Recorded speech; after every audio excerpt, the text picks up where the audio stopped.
on this, though I have the evidence. Here is a book which we have in our ministry, In the Beginning, by Walt Brown, with a very extensive section about the testing of the dust on the moon.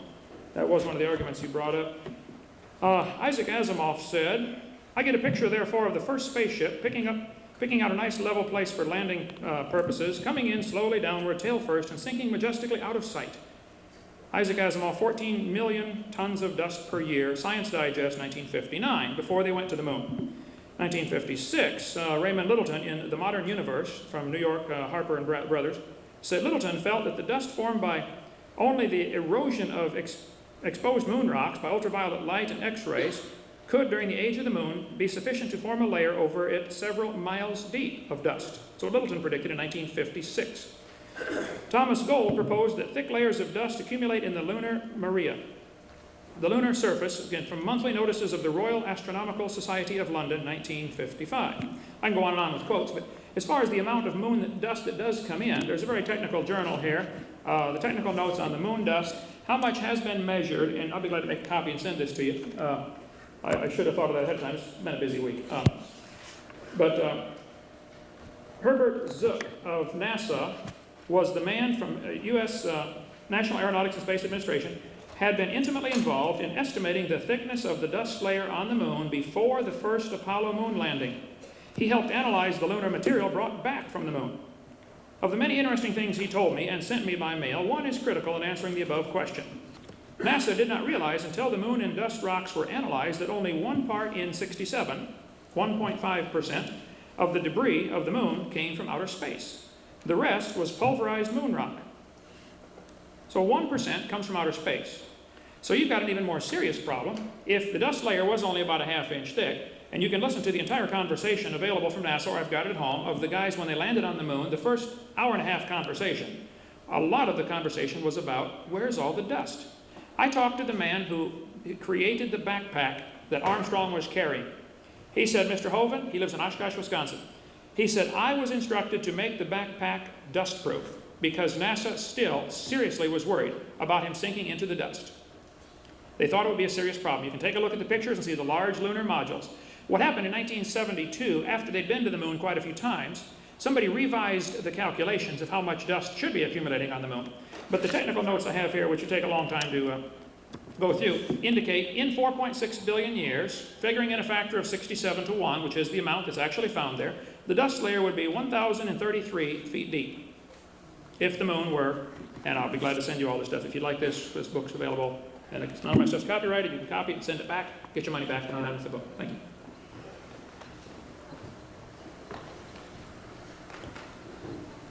Final one, Bob. Well, I have your quotation out of your seminar notebook, at least part of it. You talk about a 1954 measurement, and I don't know where you got the other ones or what they were doing. We did have a space program in between time. The typical citation is from a 1960 paper of dust coming on Mauna Kea or something like that. Now, if you can flip to the next one, the real rate of dust accumulation is way lower than that. And the upper limit on the amount of dust would have been possibly in the area of 10 centimeters high. You find one of, like you said, 1.5% space dust plus the regolith, no more than 15 centimeters high. I'm sure going to the moon was a very traumatic thing, and the astronauts were probably worried about a lot of stuff. But do you seriously think that we would have sent someone to the moon if they had been able, thought to have had to cope with 500 or 1,000 feet of dust? It just doesn't make any sense.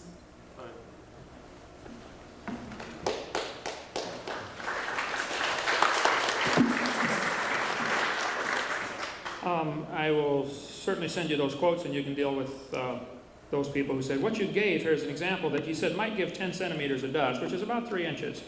Was only, if you call her slide back up there, could you do that, the one you just had? I don't get to discuss this one? She only gave one dust particle size. There's lots of sizes coming into the moon. Anyway, well, let's see. And all my questions have to come from my notebook.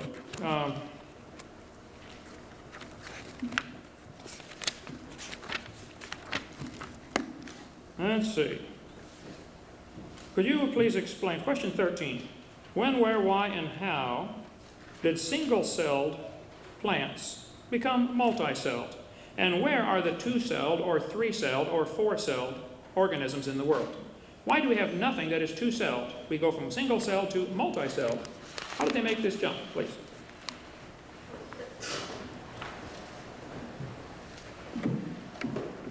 Go ahead. That's pretty easy. Volvox, gonium. Gonium has 4 or more cells. There's no specialization.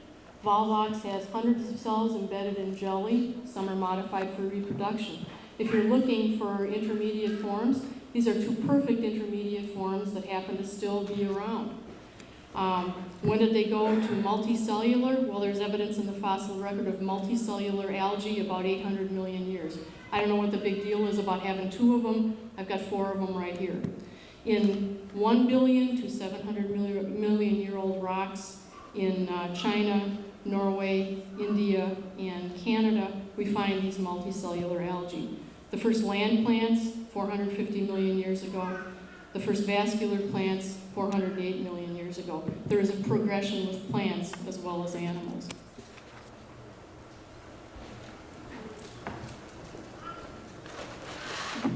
What you gave was an example of a colony or several cells working together. We have the same thing here in a city with several people working together, some doing different jobs. That is not an answer to the question of how did it evolve. Finding something in a rock layer, we still have these creatures that you showed on the screen alive today. They're still here.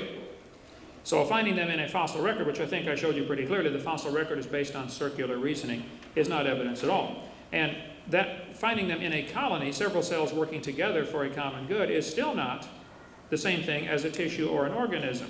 So I think you did not answer that question at all as far as how single-celled creatures became multicellular.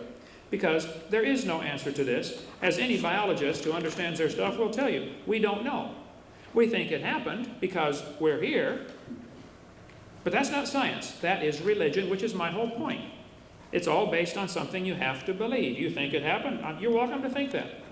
But nobody should be allowed to use taxpayers' dollars to spread that kind of propaganda in our school system. That's not science. Am I supposed to ask a question? No.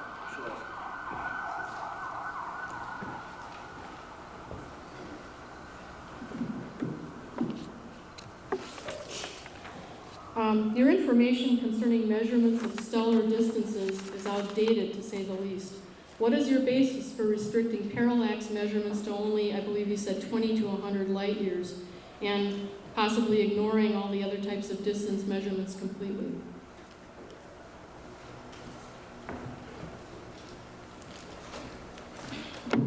The way star distances are measured, I cover pretty thoroughly on my question-answer tape number 7. I don't have time to give you all the details on that now. But to measure star distance, you have to have 2 observation points if you want to measure it with parallax. And it appears to me like by your question you are admitting that they really only can measure through parallax distance, as trigonometry, a short distance. Maybe 20 light years. Some textbooks say 100. That's a stretch. And I've got the actual measurements in my seminar notebook, or I can show you pictures of that if we have time. But if you have 2 observation points on opposite sides of the sun, opposite sides of Earth's orbit around the sun, is 16 light minutes across. Now, how you could tell in June where you used to be in January across the orbit of the sun, how you can tell that precisely, I find to be a big question. I don't think you can tell exactly where you were 6 months ago opposite side of the sun. But even assuming you can, you're 16 light minutes apart. 1 light year is 525,900